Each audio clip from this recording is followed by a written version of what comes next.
ఏంది అది చేతిలో? ఏమప్పాము?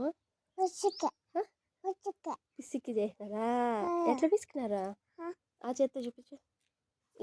ఈ చేత్తో చూపించు.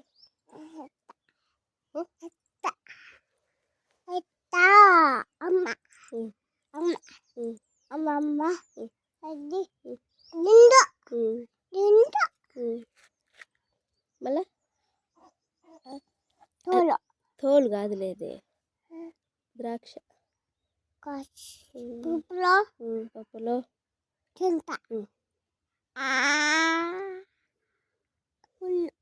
పుల్లు ఉండే నానికి. ఎట్లా బ్రష్ చేసేది నాన్న?